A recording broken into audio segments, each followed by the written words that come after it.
राव इंद्रजीत ने ये कहा था कि 2014 में जब उन्होंने भारतीय जनता पार्टी ज्वाइन की थी तो उनको यह आश्वासन दिया गया था कि मुख्यमंत्री बनाया जाएगा। अब आप दक्षिण हरियाणा में हैं, कहीं ना कहीं दक्षिण हरियाणा के लोगों को भी मायूसी हाथ लगती है कि दक्षिण हरियाणा का सीएम होना चाहिए था।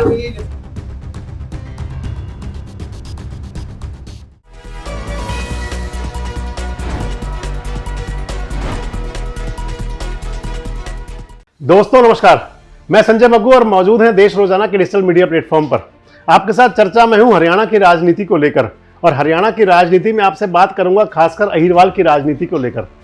पिछले दिनों अहिरवाल के जो बड़े दिग्गज नेता हैं, भारतीय जनता पार्टी के जो सांसद हैं, केंद्र सरकार में यानी कि मोदी सरकार में मंत्री हैं, राव इंद्रजीत सिंह ने कुछ सोशल मीडिया प्लेटफॉर्म्स पर एक इंटरव्यू दिया था और उसके अंदर उन्होंने चर्चा की थी कि जब 2014 के चुनाव से पहले उनको भारतीय जनता पार्टी में शामिल कराया गया था तो उस समय कहा गया था कि उनको मुख्यमंत्री के पद के रूप में उनकी दावेदारी रहेगी।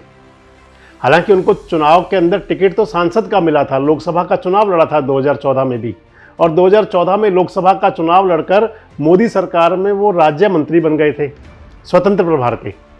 लेकिन इसके साथ ही राव इंद्रजीत के मन में, जिस प्रकार हरियाणा के और भी कई नेता हैं जिनके मन में खुमारी रहती थी कि किसी प्रकार एक बार मुख्यमंत्री पद की कुर्सी तक पहुंच जाएं। राव इंद्रजीत के पिता एक बार राव वीरेंद्र सिंह तो हरियाणा के मुख्यमंत्री बन गए थे, हरियाणा विशाल पार्टी से अपना जुगाड़ बना करके कुछ समय वो मुख्यमंत्री रहे और हरियाणा के मुख्यमंत्रियों की सूची में उनका नाम शामिल हो गया। और मान लीजिए कि अहिरवाल से पहले नेता थे और आज तक के वो नेता पहले ही हैं, एकमात्र नेता हैं जो कि मुख्यमंत्री बन करके अहिरवाल का नाम रोशन कर चुके हैं मुख्यमंत्रियों की सूची में। लेकिन हमेशा ये सोच रही है राव इंद्रजीत की भी, और कई बार वो इस बात को गाए बगाए कहते भी रहे हैं कि मुख्यमंत्री की कुर्सी पर निशाना तो उनका भी रहा है।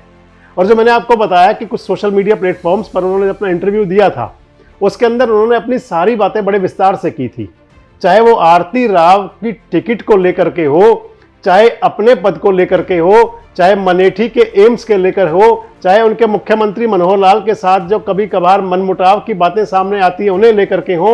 और राव इंद्रजीत सिंह वैसे भी बेबाक वक्ता हैं, अपनी बात बड़ी बेबाकी से कहते हैं।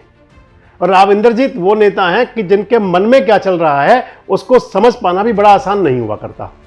2004 और 2009 में लगातार वो 2 बार सांसद कांग्रेस से थे और दोनों बार वो कांग्रेस की सरकार के अंदर यानी कि सरदार मनमोहन सिंह जी की सरकार में वो मंत्री भी थे।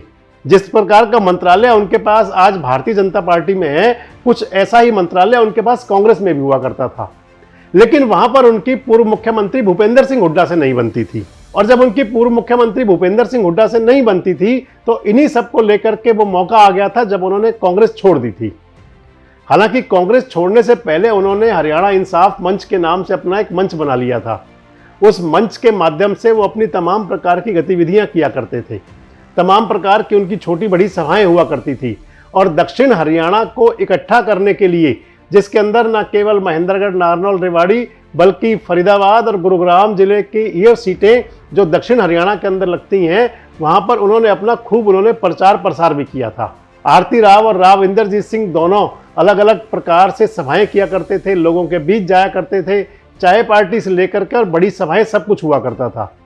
और अहिरवाल की धरती से ये संदेश दिया करते थे राव इंद्रजीत कि मुख्यमंत्री की कुर्सी पर दक्षिण हरियाणा का भी हक है, अहिरवाल का भी हक है।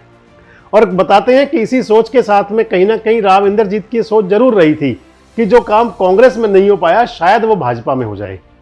वो भाजपा में शामिल हुए थे, मोदी जी के बहुत नज़दीक हो गए, अमित शाह के बहुत नज़दीक हो गए, भारतीय जनता पार्टी का जो शीर्ष नेतृत्व है उसके भी बहुत नज़दीक हो गए। और क्योंकि राव इंद्रजीत एक ऐसे नेता हैं जो कि अहिरवाल की कई सीटों पर हार जीत का समीकरण बदल सकते हैं, इसलिए उनको ये पूरी उम्मीद थी। उनके कहने से टिकटें भी मिली, हालांकि बाद में मनोहर सरकार में उनके कहने से मंत्री भी बने, चाहे वो बनवारी लाल हो और चाहे वो ओम प्रकाश हो। माना ये जाता है कि उनको मंत्री बनाने में पूरी तरह से जो कंसेंट थी, पूरी सहमति थी, वो राव इंद्रजीत सिंह की थी।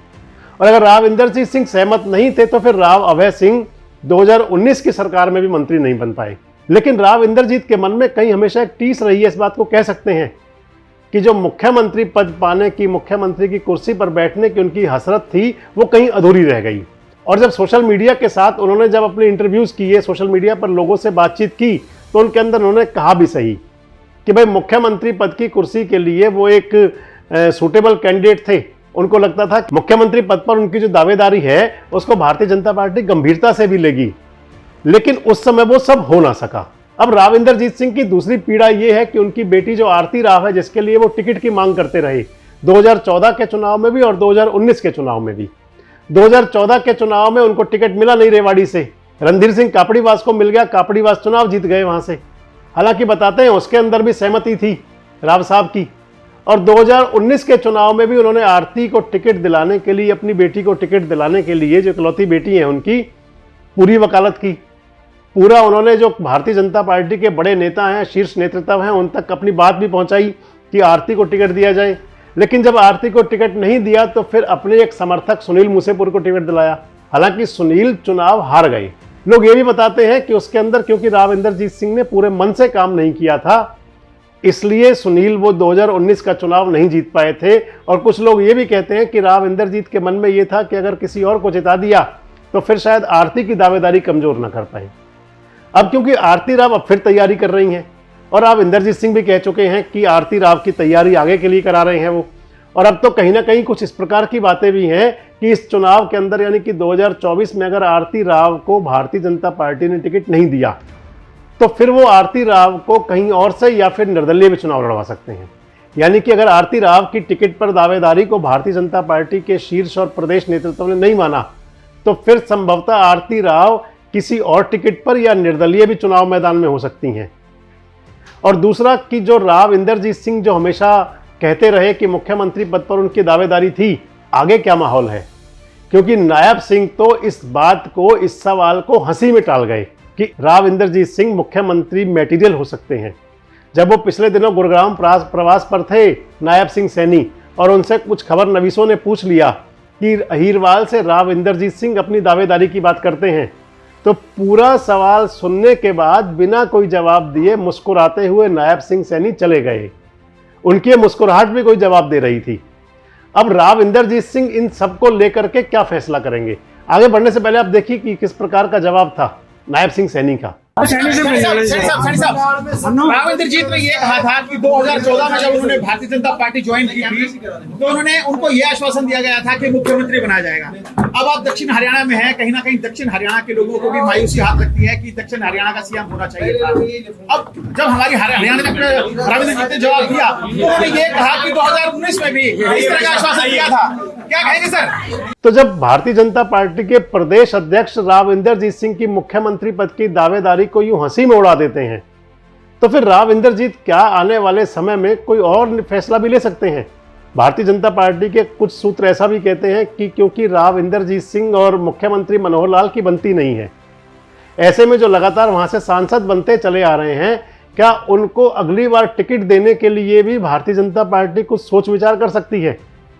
क्योंकि अहीरवाल के अंदर खासकर गुरुग्राम लोकसभा के लिए एक ऐसी नेत्री और भी है भारतीय जनता पार्टी में, जो जितने नजदीक राव इंदरजीत हैं, कभी उतने ही नजदीक वो भी रही हैं मोदी जी के। ऐसी नेत्री सुधा यादव जो जितनी नजदीक मोदी जी के हैं, कभी इतनी ही नजदीक वो अटल बिहारी वाजपेयी के भी थी, और 2000 के चुनाव में वो सांसद भी बनी थी। तो ऐसे में एक सवाल ये भी खड़ा है राव इंदरजीत सिंह के लिए, दुविधा एक ये भी है कि क्या भाजपा का शीर्ष नेतृत्व, क्योंकि उनकी मुख्यमंत्री और प्रदेश के अंदर तो आपने नायब सिंह सैनी का जवाब सुन लिया, उससे आप समझ लेंगे, तो क्या ऐसे में अगर कहीं उनकी जो मुख्यमंत्री के साथ में और जो प्रदेश संगठन के साथ में जो राव इंदरजीत सिंह की पटरी ठीक नहीं बैठती, तो क्या उनकी लोकसभा टिकट पर भी खतरा हो सकता है? कहीं ये तो नहीं कि मुख्यमंत्री बनने का जो ख्वाब संजोए हुए हैं, उनकी टिकट पर ही भाजपा कहीं कैंची चला दे?